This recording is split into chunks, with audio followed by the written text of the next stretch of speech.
I feel like it's an episode of Wizard of Oz. Good evening, everybody. Welcome to another episode of Talking TSRs. We're just having too much fun here. We were reminiscing about the good old days, the Wild West days of streaming during the pandemic and trying to figure all Yes. this out at the seat of our pants. Welcome to episode 54, if you can believe it, of Talking TSR. We are going to be talking about the Lost Tomb of Martek, Dungeon Module I5. We're wrapping up the Desert of Desolation series tonight. As always, my co-host, my co-partner in crime is Rick. Rick, say hello to all the peoples.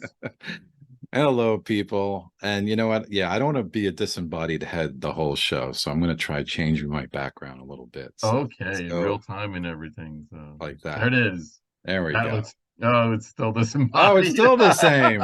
What is It might going be on? the I give shirt. up. It might be the shirt. Uh-oh. Yeah, you know what? Maybe it is the shirt. Uh, So, oh, that's what okay. I get Well, for wearing. Yeah, because I'm wearing. You know what? That's what it is. I'm wearing this odd neon green shirt. That's hysterical.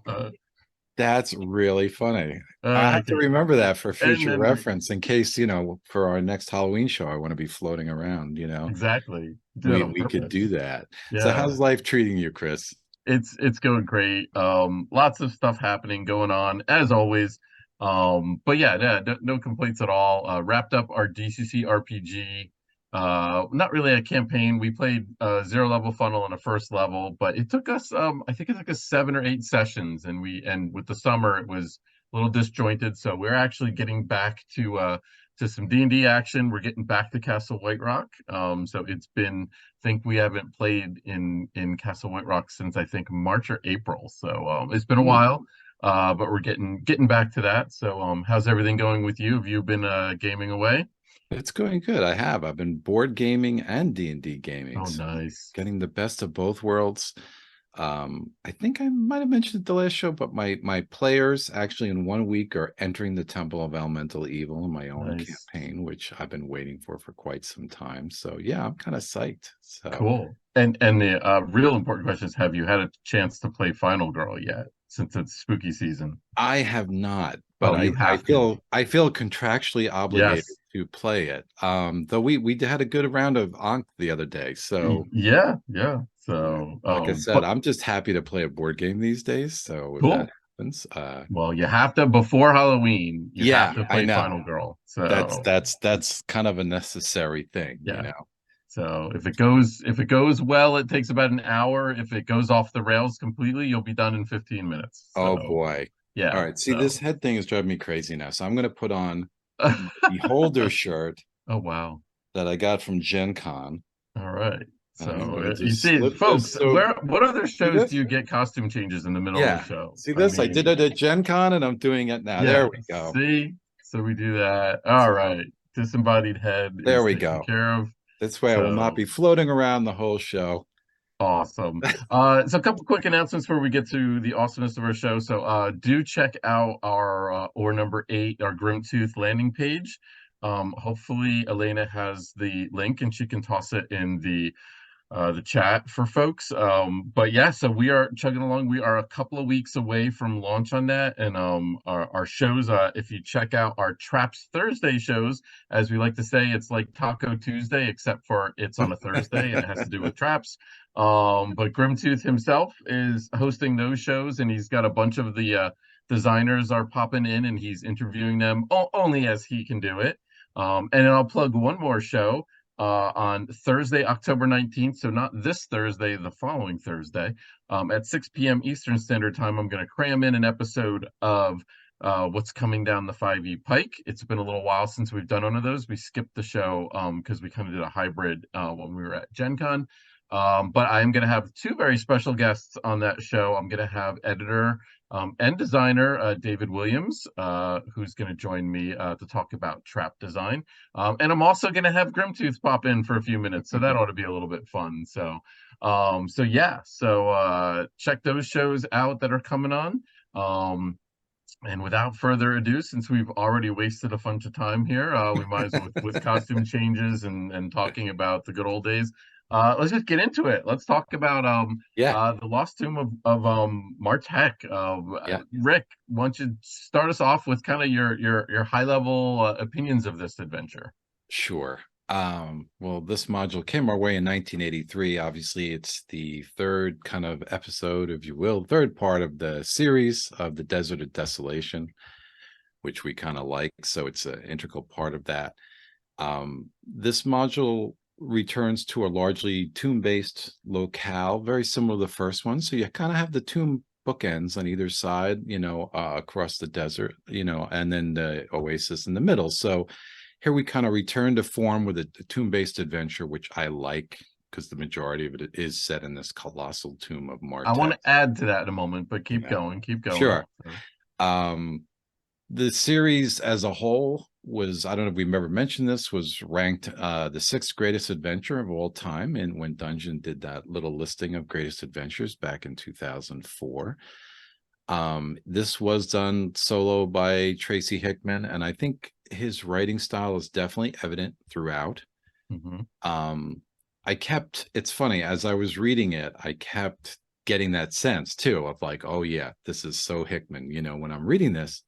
Yeah, And I really struggled to quantify that and I'm still struggling, and it might be controversial, but I guess the best way I could put it is that I think some of our module authors are kind of novelists first and authors second, and others are adventure writers first and novelists second. hmm, And I would put Hickman in the former category in that I yeah, feel like he's a novelist first and an adventure writer second. And it sort of shows because, he isn't afraid to jettison the rules at times in favor of the story in a very strong way. And yeah, it's very first edition in that there's a lot of rooms where they just say, well, this spell doesn't work here. You can't do this here, and that yeah, kind of thing. So it is a little heavy handed in that way. Then again, it doesn't mean man can't write a good adventure. I think really creative things in this particular adventure, some really cool concepts, things that I think a DM could take and run with even further. So I liked that. Um, the only other thing that kind of glares out at me that I have to mention on the downside is I don't like the setup of this. I feel like there was kind of really a disappointing setup here following Oasis of the White Palm if you're using them in sequence. Because, Oasis of the White Palm, the characters do all these things and they basically release this genie to go fight the Afreet, which to me isn't super satisfactory anyway because the characters aren't intimately involved. But then at the beginning of this particular module, now they're told that the Ifrit and the Jinn are just battling all over and kind of ruining the desert. And basically, the characters have made things worse. And I'm not a big fan of having the characters go through all that, not be involved in the climax of the last module, and then be told at the start of this one that, they've just made things worse.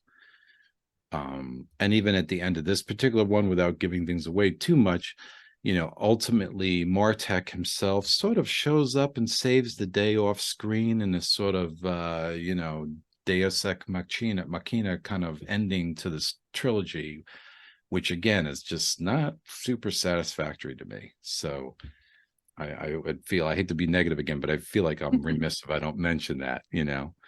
yeah. Yeah. No, I agree with your points on that. Basically, Martek showing up at the end and kind of winning the day. I think back in the mid 80s when I was much greener as a game master, I think I didn't mind it nearly as much. Mhm. I might have even preferred it that way, as opposed to maybe trying to figure out this big huge battle with Nefrit and high level Yeah. characters. Um, but yeah, so I think it does fall a little bit flat now, but still, I still think it's a cool, iconic moment. Mhm. And the build up to it is kind of good, and we're gonna kind of get to the setup of the expectations, I think, a little bit, and Mhm. kind of the little the surprise twist, if you will, which I think was kind of cool that literally was kind of sprung on the game master reading the adventure in the beginning, afterwards. I will note that you said this is kind of the return of the tombs, Mhm. and I get that. Yes, that's very true, but I think that what they do really nicely with this one is the variety of the different Mhm. environments and the settings, because largely folks, if you've not played this adventure, you're not familiar with it, there's actually a lot of plane hopping going on. And Yeah. so you kind of you start off in the desert, you go into the first place, and then you actually go to like an enchanted garden first. And there's NPCs trapped in the garden, and then you have to have the star gems to unlock to go to like the Mobius Tower or the Black Abyss next, which is kind of a Mhm. weird abyss like area. And then you in there you kind of get the pieces, and then you go to a tower, a Mobius tower, so it's like completely linked together. So it's like, you can just constantly always be going up and down the tower, and you never get anywhere. There is a crypt, a actual crypt, and then there's what was one I'm missing? The crystal. There's the Black Abyss, the Mhm. Mobius Tower, and there's the Crypt of Al Alisk, which is more of a standard kind of, you're back to the desert kind of crypt kind of thing. And I Yeah. almost think that third one was put in there because even I think Mr. Hickman was thinking, wow, we're kind of getting further and further away from an Egyptian feel of a desert romp here. I think I need to get you guys back into that a little bit. So yeah, so I definitely think it was definitely more dungeon. I think there were monsters here. Like we said, that last one was largely an NPC driven adventure. This one Mhm. I thought there was a pretty good balance. There's some very Yeah. key NPCs in the first part in the garden, Yep. and they can kind of hang around and they can kind of play a role in the other parts and everything. But there was some more good old fashioned monster bashing and a little bit less on the trap side, a little bit more on the puzzly side, I would Mhm. say, Yeah. and more exploration and everything. So, I but agree. really a fine, in my opinion, a fine ending to the trilogy itself. I thought it was very satisfying, and upon doing the reread, I thought it was too. Shout out real quick to Shade of Icarus. Greetings from Utah, y'all. Greetings right back at you. And he even makes a comment. Love that cover. And we were just Yep. talking back in the green room, Yep. the green screen room. We were actually trying to figure out who actually did the cover. We're fairly certain it's a Holloway cover, but there are Yeah, no my money's on credits in the Holloway. book. Yeah, there's no credits in the book, and which is interesting. And Holloway did do the previous two covers, so we're assuming this is also another Holloway piece. But yeah, I love this cover. We Mhm. always talk about these adventures of, what's the one thing that Yeah. you think of when you hear the title of the adventure. This one is the Sky Sea and that purple worm coming up Oh, through yeah. the Sky Sea. Instantly, it's the first thing that's conjured to my Yeah. mind when I think Yeah. about this adventure. Same. So Same. That's the first thing that leaps in my mind with this.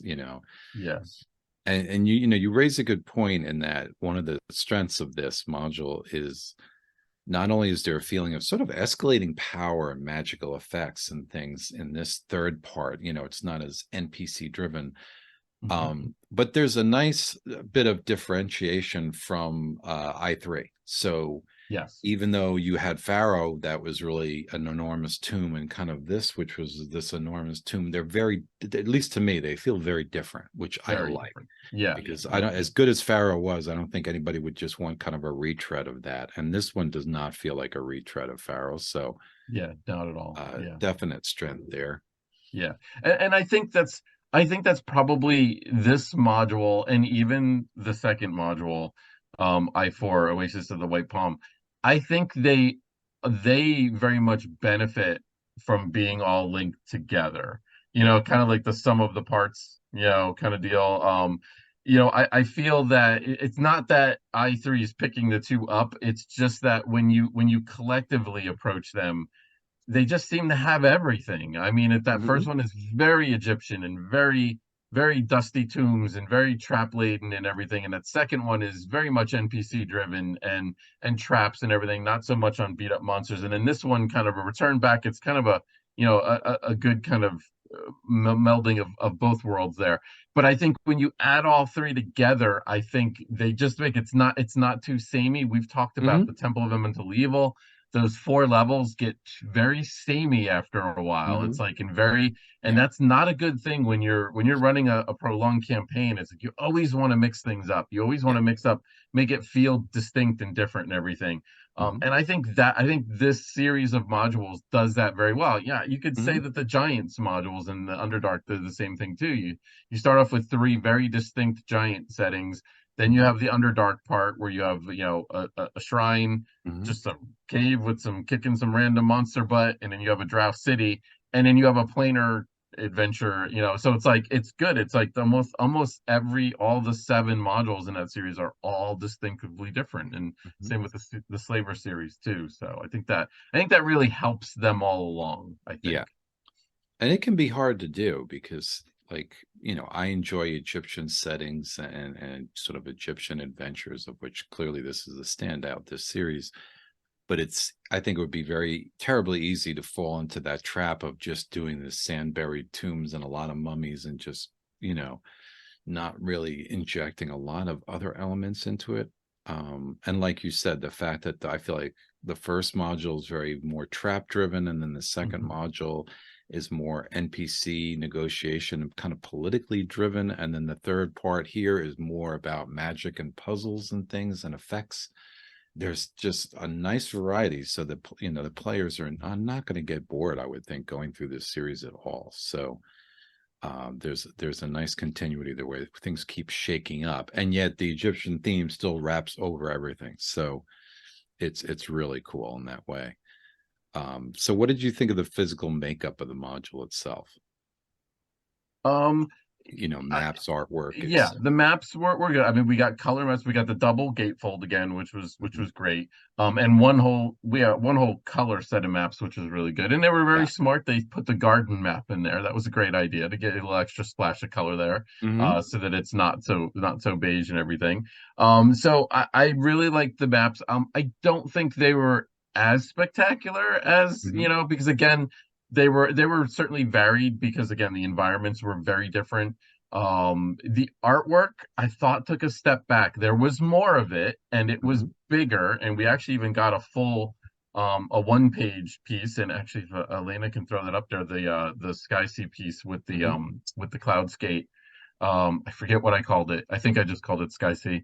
Um, but we I think the quality wasn't amazing, but Hmm. we got more of it and we got bigger pieces, which was nice. And Hmm. I'm guessing that was because it was just a word number of words thing, and whereas Oasis of the White Palm, they just really didn't have the room for the art, Yeah. and they had to put these tiny little pieces in and everything. Where this one, they had a little bit more room, I think, to breathe, and I think they filled it with the art, which I think is a really good move, because I like having those big pieces. I mean, some of those pieces of art are perfect to actually show to the characters. And Hmm. I think, they weren't like standard, like here's just a caravan going through the desert. They were Hmm. actually Oh yeah. very important pieces to the actual adventure and some of the encounters. So I think they Yeah. they worked out very, very good. So what Yeah. did There's you think about some of I those like the aspects? art, just for the reason you just mentioned. I think almost all the illustrations in this book can be almost really used as player handouts, because if they Yeah. encounter the Phoenix, Yep. you can show them the Iron Phoenix. Yep. If they're ringing the crystal, cylinders, you can show them the picture of the Yeah. person with the hammer at the cylinder. So they're really attuned right to the adventure. We're not looking at generic art here. This was definitely art done Hmm. from somebody familiar with the adventure, who an artist who had been given notes, etc. So that's great. I love art like that, because I personally at the table like showing my players illustrations and Definitely. kind of getting it in their head, what things kind of look like, because it helps play too if they understand the space. And there are some unusual areas in here, so even being able to show them the crystalline disc or certain aspects of this adventure that are a little more far out, I think it's good if you have an illustration. um what about the monsters? What about that element? Yeah, the monsters were, it's kind of interesting. We get new monsters, and actually, a couple of them are the NPCs, which are not really new, although they're kind of different and everything. We can get into a talk about them. So we had the Crypt Knights and we had the Spectral Minions. So we didn't really, they were okay. I mean, Hmm. obviously they filled a need. You need to have eternal guardians of some sort. Hmm. So I kind of like that. I mean, I thought the spectral minions were used very well. I'm trying to remember. I think it's the Crypt of the Al Ellis, where Yeah. you have the hundreds or thousands of them and everything, and Hmm. there's no way the PCs can defeat them, but if they do the right thing. They don't have to fight the hordes and everything. I thought that was really good use of, Hmm. again, storytelling, like you were saying, something that you wouldn't generally put in an adventure where you would say, oh, there's 1,000 people there. What do your characters do? I'm like, you know what? You're going to get some players that are going to be, I wait in there and start fighting. And it's like, oh, okay, that's probably not going to be a great idea. But that's, I think that's a perfect point of like what you were saying, how Tracy, does story first, rules second, and says, this would be really cool. I have a really cool image in my head Yeah. of how this should work. Hopefully the players don't mess it up, kind of thing. So I kind of liked the new monsters. There wasn't, like I said, there wasn't as many of them as I prefer. Hmm. What I really liked was the hints of the new monsters in the Sky Sea encounter table. There were the glass pirates, which were Yeah. like these undead pirates that were they burned to death on the glass sea, I guess, or something like Hmm. that, and they came back and they were on a ghost ship and everything, ghost cloud ship. I thought that was really cool. It's like I kind of was like, wow, why didn't we write those up as new monsters? And then there were these things called the skitter crabs, which they made a point Hmm. that the skitter crabs, and they statted them up. They gave you a little stat box. They said they only appear on the Sky Sea. They don't appear anywhere Hmm. else. And I kind of wanted a full write up of those guys too. So I Exactly. yeah, I kind of feel like there was Yes. maybe a little bit of a Yes. missed opportunity there, and Yeah. there was a couple of Totally. other things where you could have had some other more unique, maybe Sky Sea Yeah. encounters. Not that having a purple worm burst up through the glass sea is not a bad thing, because I mean that is, I love that. It's almost ironic, and most people do not. I bet you most people do not realize this if they're not familiar with the module. What you're seeing on the cover there is actually a wandering encounter. Yeah. It's not actually a set encounter. I mean, which is bold if you think about it. Like yeah, that might not happen in your game, but Yeah. really it better happen in your game because it's cool. But anyway, I think The, it's kind of ironic. the I Sky wonder if Sea there's is so another iconic. adventure cover that has that depicts a random encounter on it. I mean, I would love to see that encounter. I really wish they had taken some of the concepts like the skitter crabs and leaned into them as new monsters. I don't mind the spectral minions, kind of for the reason you say they fit the bill, and you do Yeah. kind of need undead or something similar, to fill the function. Especially in tombs, you need a lot of undead and constructs. As a person who's written some tombs, I know it can be hard. But the crypt knights, like for instance, left me pretty flat. That monster Okay. didn't really, it's kind of an undead with a few, I guess, fear effects, but I don't know. Going into a series of 3 different modules set in a kind of Egyptian desert setting, I really wanted to see something a little more imaginative monster wise than just, these dervishes believe in this. So I kind of wish over the course of this series we had gotten a few more, desert creatures or Hmm. creatures that were inspired by Egyptian mythology or something in that vein. I think would Hmm. have enriched this, or for this particular module, something maybe more, of a magical creature or construct or something, some Yeah. guardian of Martek that would appear in one of these areas instead of just a regular undead. I think would have been cool. So kind of missed opportunity there. Okay. Um, here's an interesting question. So now that you've done a reread of all 3 adventures, Mhm. has the series changed for you Mm, from when you originally, was a fan of it back in the 80s or the 90s? I would say generally no. Okay. Because my original, I guess, ranking, if you want to say it, would be, and it goes more to my own taste, which would be Pharaoh first, standing Hmm. the highest, then Martek, and then Yep. Oasis of the White That Palm. And I think I would still keep them in that order. I think the only okay. difference is maybe the Lost Tomb of Martek kind of rose a little bit, Okay. and maybe Pharaoh fell a little bit. So maybe Yeah. those two are a little closer together than I Yeah. originally, But because but collectively, the series, you still have, oh you yeah. hold it in high regard still. And yeah, and if you look back at this show, and I think the last 2, I really come off as very negative, and it's unfortunate because I like this series a lot, and I think there's so much good stuff here. There's so many like nuggets of gold here that I feel like just need to be polished up, and maybe that's where my frustrations come out. Is I feel like it's such a solid B, but it could have been an A. It could have been, I Hmm. feel like if there just could have been somebody, working on the rules side, maybe hand in hand, somebody really good working with, Tracy throughout this series could have been even more of a classic. I think something really phenomenal. But that said, yeah, I still feel it's an absolute solid series, probably the definitive kind of desert, Oh, series of definitely. Yeah. adventures. It's just Yeah. the fact that we're still talking about this, that if you ask almost any long time D&D player to name, their favorite desert adventure or series of adventures, they'll name this, and they're going back to the mid Yeah. 80s. It's just that it stood this test of time, you know. It's really it's survived for decades as the definitive desert adventure for good reason.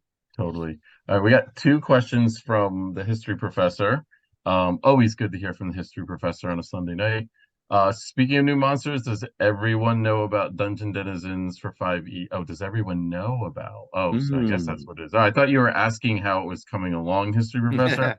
I hope they So know about it. if you do want to find out more about our awesome 500 plus monsters for 5e and DCC, tune in to the October 19th show, and I'll have a whole segment on how we're coming along on that and some of the really cool things. Or you can go onto YouTube and check out some of the old videos that we put together when we were actually running that Kickstarter. But the more juicy question for both of us, and the history professor says, would we run this as a 5e adventure or skip it? And I'm going to jump in first. Hmm. I'm going to say I would totally run this as a 5e adventure. I Yeah. mean, I would run this in a heartbeat. I'm actually kind of Hmm. surprised I haven't run it yet.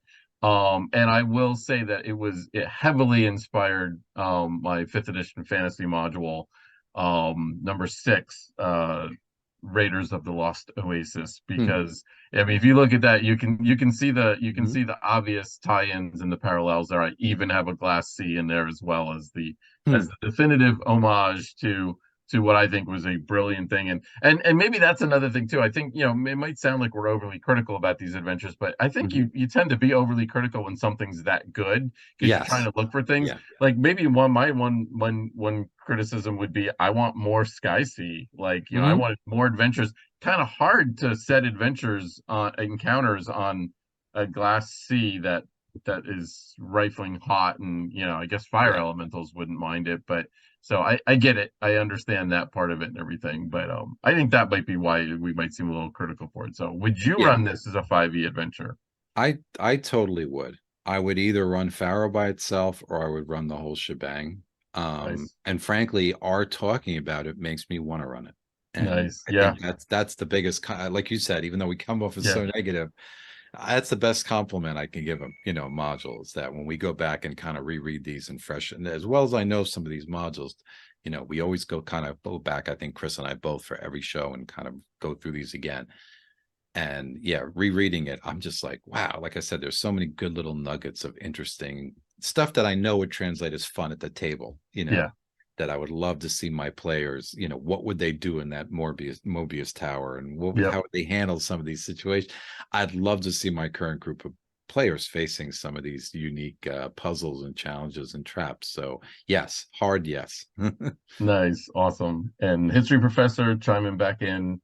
Always has FEF6 prepped if in case a TPK happens. I like that. That's always waiting in the wings there. So, any other final thoughts before we jump into our top 5 that you have, Rick?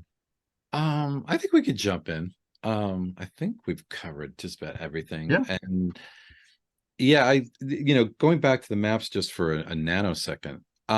Yeah, I like the maps on this one. Mhm. I think they stand up pretty good. I love that color gatefold, and some of the little touches are cool. I Yeah. love the Black Abyss map. If you look at it, they've put this sort of, I don't even know how to describe it, this swirl, this paint-like swirl behind the grid map, Hmm. just purely as an aesthetic effect, on the gatefold, but it makes it look very otherworldly and cool. So I like that. When Yeah. this is a bunch of maps that when I see them again, I want to play the adventure. I remember when I originally bought this, opening it up, and part of my ritual of buying these modules in my youth was I would buy them, open it up, go to the back, go to the Yep. monsters, and look at the maps. And I think those kind of simultaneously I would look at the maps and look at the monsters. Those is the first thing before I did anything else.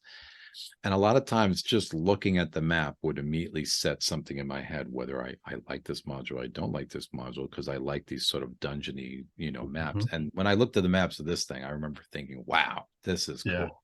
I So agree. yeah, thumbs up to that. Totally agree. Yeah, excellent. All right. Yeah.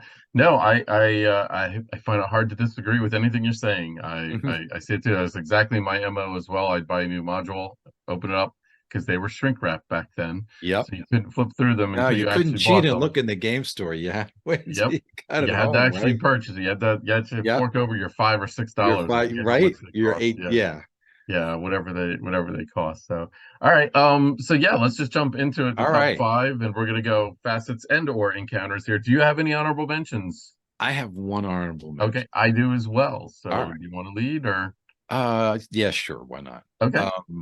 My honorable mention is Area I-11, the Grand Hall. This is that crazy long glass steel hall. It's surrounded by blue fire. It has 1,001 doors that Yeah, are wizard locked at 15th level. So the player's going to have a hell of a time getting down this corridor unless they unlock all these doors.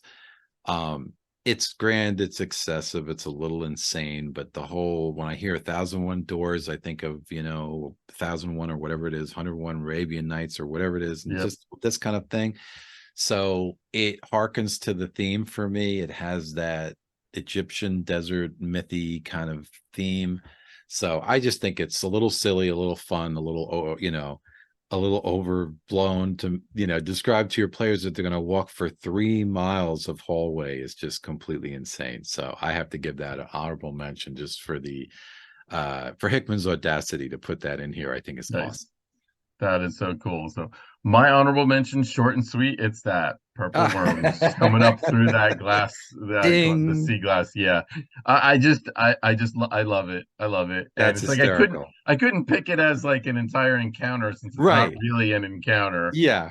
But it is just cool, the imagery of it and everything. And again, if you do run this adventure, you would do yourself a disservice if you did not have a purple worm crashing up through that. That sky seeing tipping a cloud skate over and all the hilarity that would ensue after it. Yeah. So that is my honorable mention. So That's yeah, crossover already. Wow. We're not even warming up, hey, before that's the not a eight. crossover. What do you mean? Oh, there's a crossover? Uh-oh.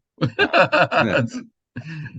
This is a little spoiler alert there. All right, what's your number five? All right, my number five. This is kind of a simple one, I guess. Is more visuals. Is Area J2, the Iron Phoenix.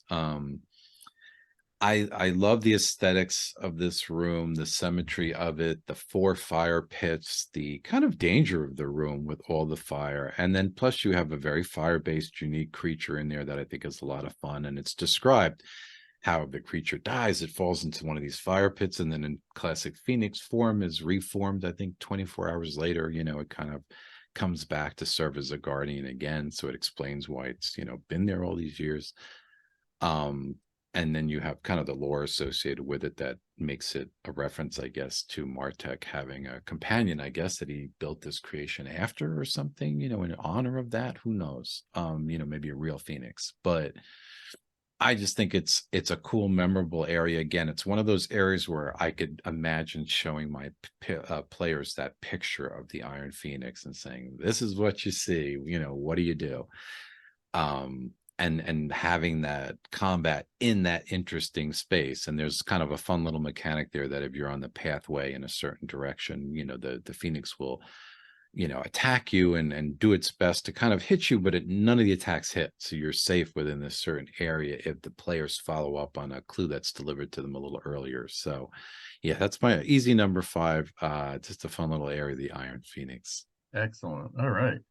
My number five is area N3, the Tomes of Martek, not the Tomb of Mm. Martek, the Tomes of Martek, his library. He's a wizard. He's got a great library. First of all, nice play on words. You got to give it to him for that. But there is amazing library that this guy has.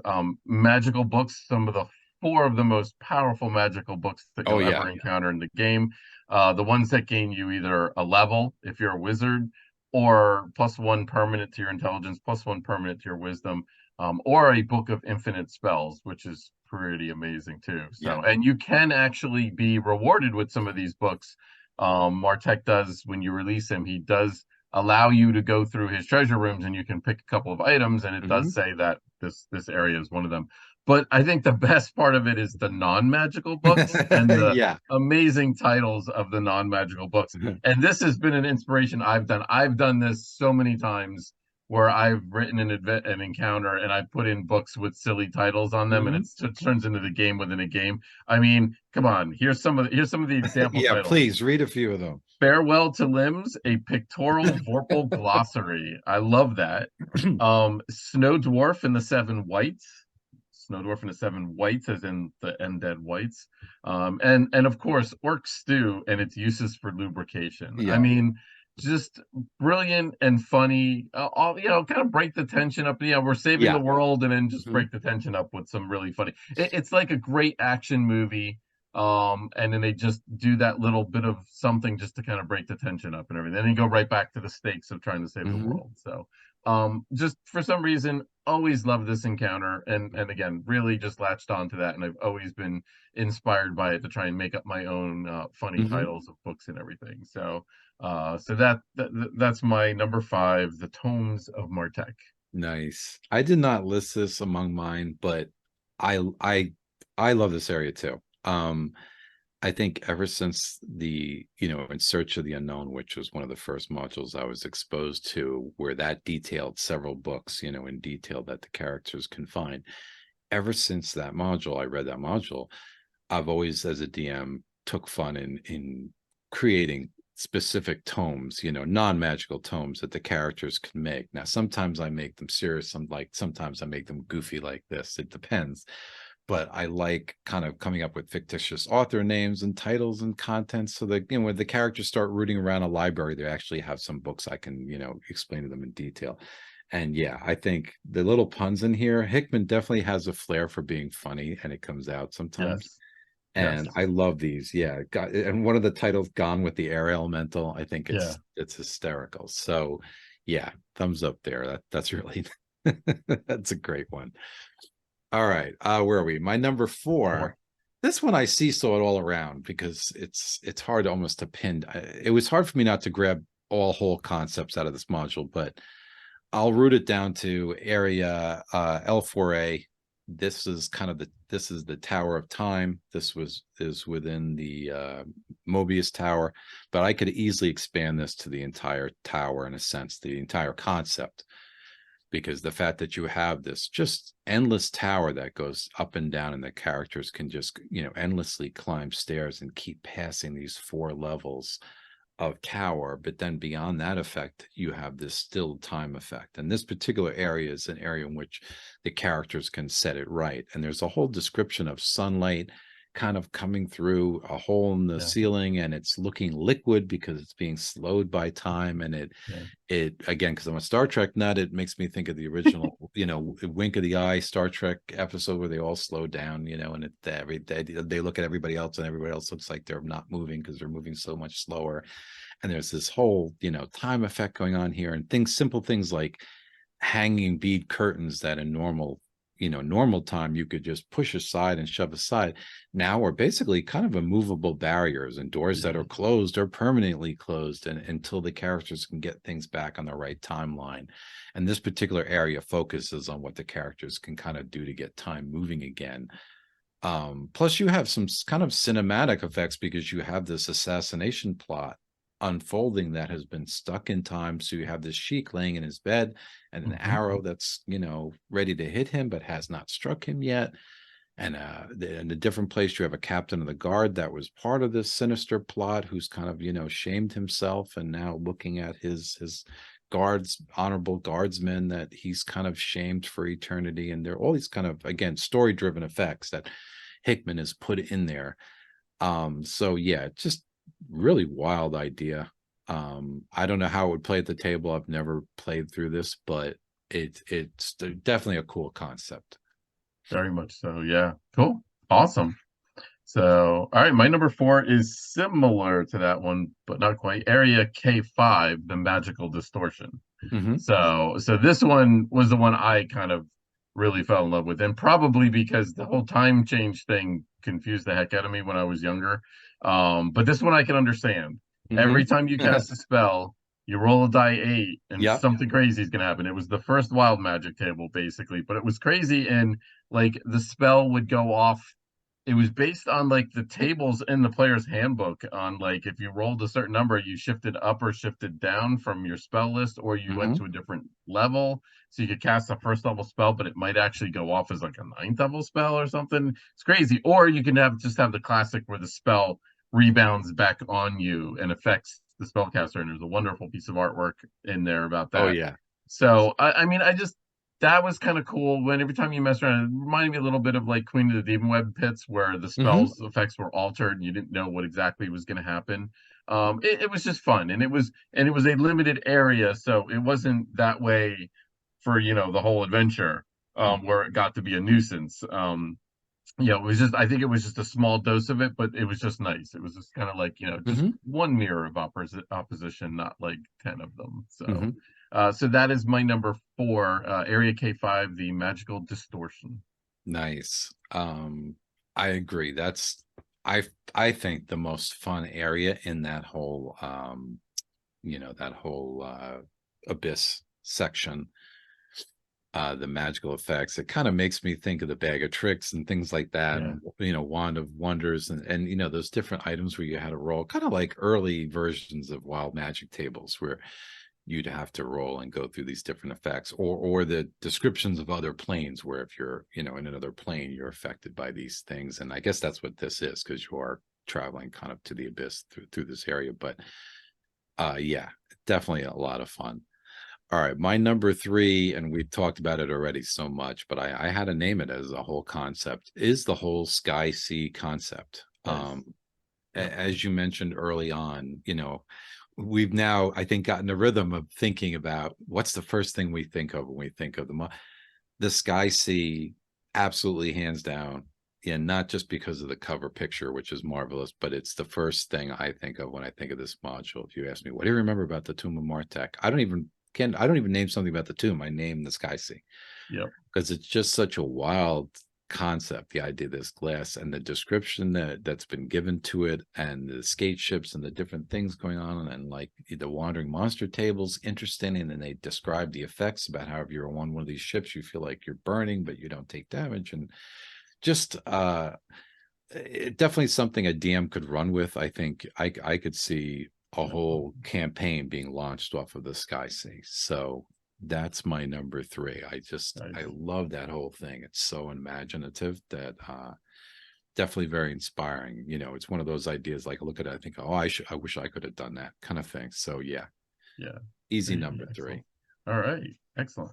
My number three, more of a facet, not necessarily an encounter area, but this is the sphere of power.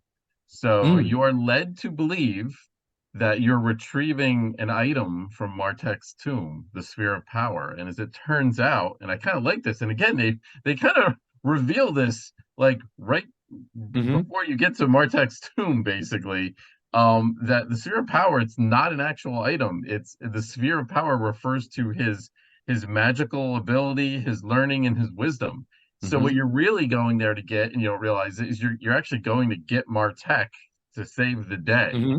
Because maybe if they knew that they were going to get Martek to beat up the bad guy, maybe they wouldn't do it. I mean, maybe that was the thought process there. So a little bit of deception, but I don't know. I kind of equivalent to like you're watching a movie and then there's that last twist at the end where you're like, oh, I Mm-hmm, didn't think they were going to go there. And I kind of got that with this. I kind of mm-hmm. didn't think they were going to go there, that you were actually going Yeah. to not get an item from Martek's tomb. You were actually getting to to reincarnate him so he Mm-hmm. can come back. And I thought that was kind of a cool touch. Reminded me of the classic 80s movie Jewel of the Nile. I don't know if you're familiar with Jewel of the Nile, but the Jewel of the Nile, the jewel was a guy, it was a person, and everybody thought it was an actual jewel, and it was Mm-hmm. actually like a messiah person, dude. That actually was in 1985 though, so that was actually after this module. So, but maybe, also the classic 1981 Dragon Slayer movie, Mm. where you have the little twist at the end where I'm spoiling a movie that's 40 some odd years old here. So if you haven't seen it, tune out now. But anyway, but yeah, where the main hero isn't really the main hero. He actually reincarnates the original sorcerer, and then that's who destroys the dragon, kind of, sort of. But anyway, so a little bit like that reminds me of like that. And again, Hmm. back in the 80s when I was first this was a mind-blowing concept when I Hmm. got to reading the end of the third module, and it was like, whoa, it's not an item what we're going for.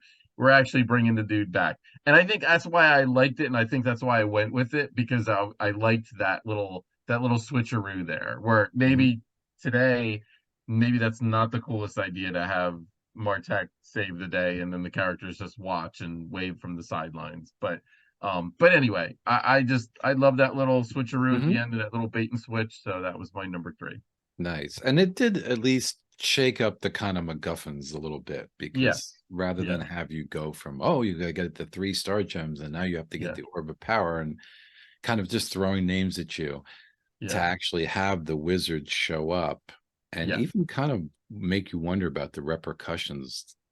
How, is he now alive? Is he, what's the deal? Is he there Yeah. temporarily? Is he going to become a threat at some point?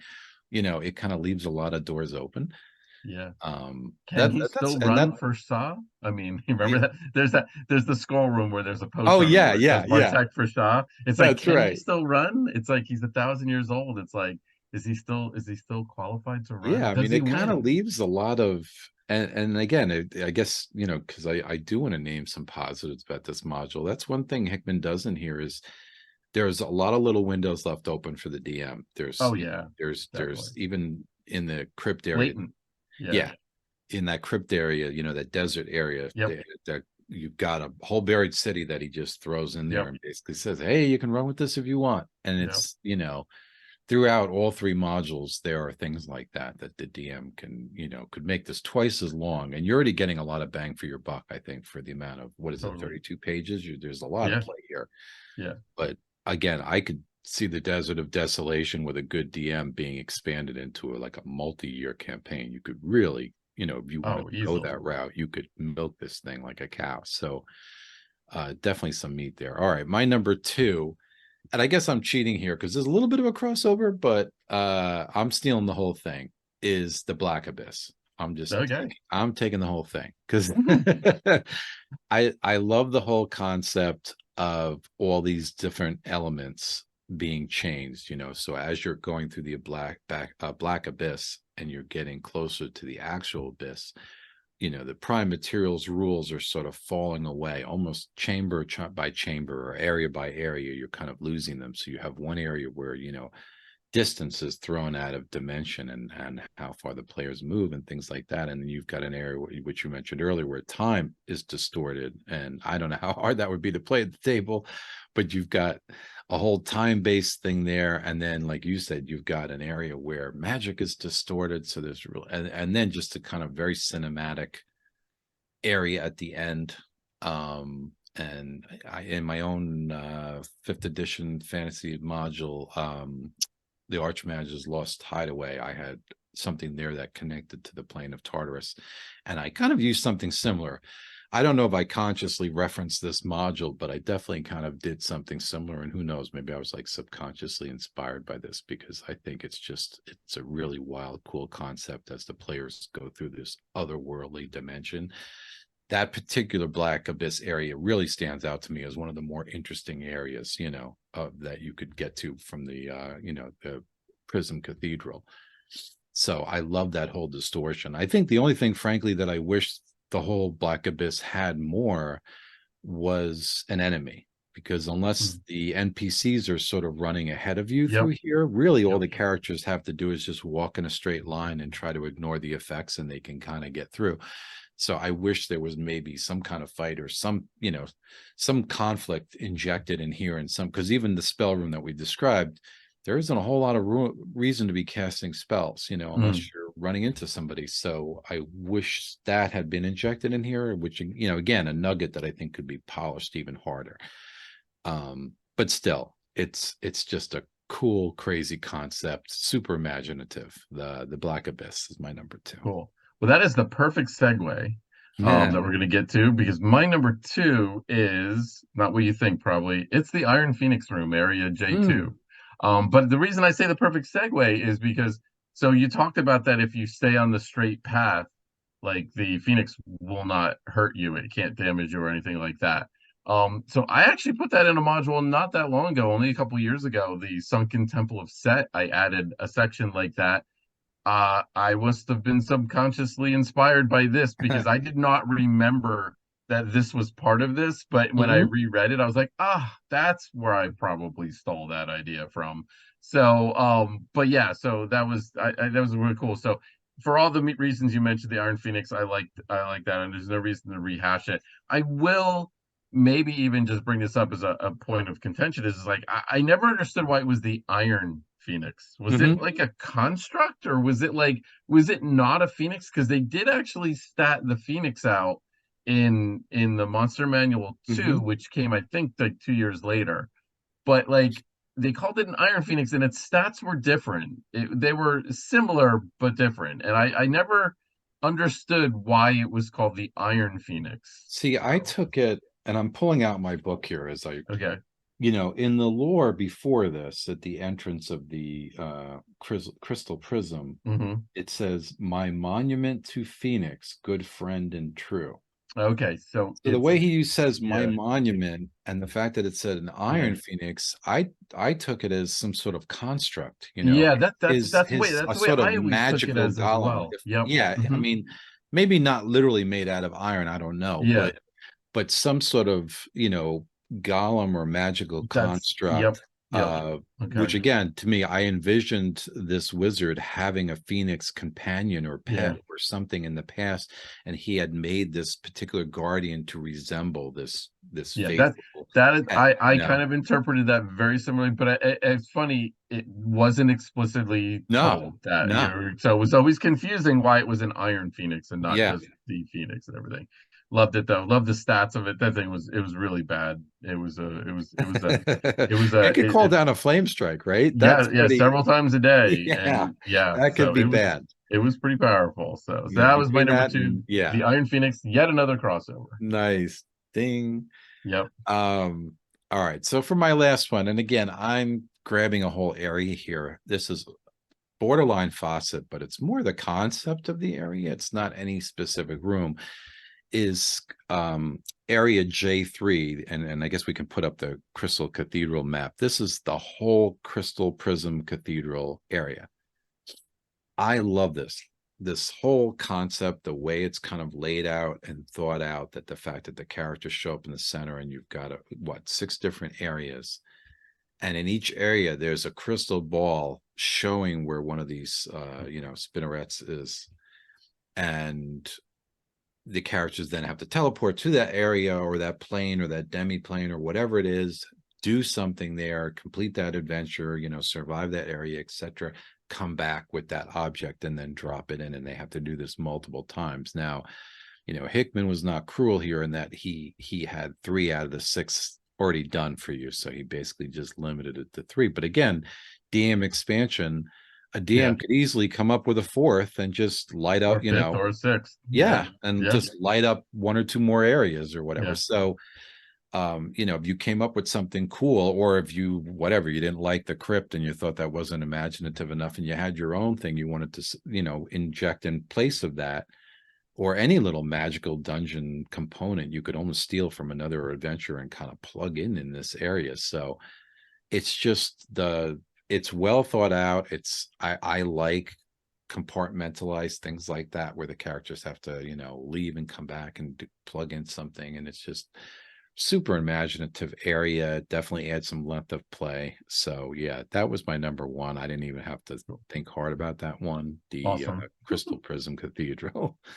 That's great. All right, and my number one is yet another crossover. It Boom. is the Sky Sea. I mean, it had to be the Sky Sea. Of I mean, it course. was like, again, yeah, I couldn't pick the purple worm specifically because that was not really a thing. I mean, it's a thing, but it's not really. But but yeah, no, like I said, it inspired me FEF6 when I finally got around to doing a an Egyptian adventure. I had to put the Sky Sea in there. It's just it's the first thing that comes to mind when I think Hmm. about this module. This whole series, actually, I probably think of the Sky Sea before I even think of the Egyptian tomb in Pharaoh, probably. Hmm. But loved it, and like I said, I already touched on the glass pirates. I wanted more. The skitter crabs. Oh my God, I love the skitter crabs. I want to stat those bad boys up. And the cloud skate ships and everything. Just there was just it was so cool. Like I said, yeah, give me an entire adventure, Hmm. where your corsair is on the Sky Sea, and you have to get to a location and you're race another whatever glass pirates or whatever. Just you could just do Oh so yeah. very much Oh with it. yeah. And it was just a great. We talked about this the past other event in other shows about how environment is. You put 10 orcs in a 20 by 20 room and it's not interesting, but then then you put a rope bridge across and you have flaming Hmm. arrows and you have some big dragon at the bottom of the it's like then all of a sudden you've got yourself an encounter. I feel that the Hmm. Sky Sea's like the same way. Yeah. It's just like Yeah. it's just taking taking a desert to a different level, and it's Hmm. interesting and it's fabulous, and it's what storytelling is all about. So that is Yeah. my number five, the Sky Sea. We already talked about it a fair amount, so I will not belabor that point too much. So there you have it. There is There it our top is. five encounters and facets. And Rick, what do you gotta tell people? Because we are already at the top of the hour. It's Oh my amazing goodness. how these shows go. Right? They just, Amazing. well, it's organic, folks. It So, is. So costume changes and all. So, exactly. our next show is coming at you almost on Halloween. We're coming Yeah. back on October 29th at 8 p.m., our usual bad time. And this time we're going to have a spooky episode. Yep. How can we not go there? We're going to go into Ravenloft and cover I module six. I6 and give you our Yes. thoughts on that much beloved module. So I Yep. hope you'll join us. As always, Four shows in a row with Tracy Hickman as the right, author. right. Just It's like throwing that out there. a Hickman overload. So, Yes. and as always, folks, if you've enjoyed what you've watched tonight, because we've certainly been thrilled you could join us, give us a like, give us a follow if you're watching later on YouTube and you haven't already. Subscribe so you know when new videos are coming. And as always, keep those comments coming because we like to hear what you have to say. Definitely. And like I said, our next show after the Ravenloft show will be our last show of the season already. We're into November at that point, middle of November. So and I'm gonna keep teasing it, folks. You do not want to miss that show. You do not want to miss that show. That show is going to be amazing. We'll give you a little bit more information next time, but Yeah. circle it right now. I believe it's the 16th of November. I'm Hmm. just maybe making stuff up at this point, but definitely want to check that out. Rick, what is your pearl of wisdom for this week? Sure.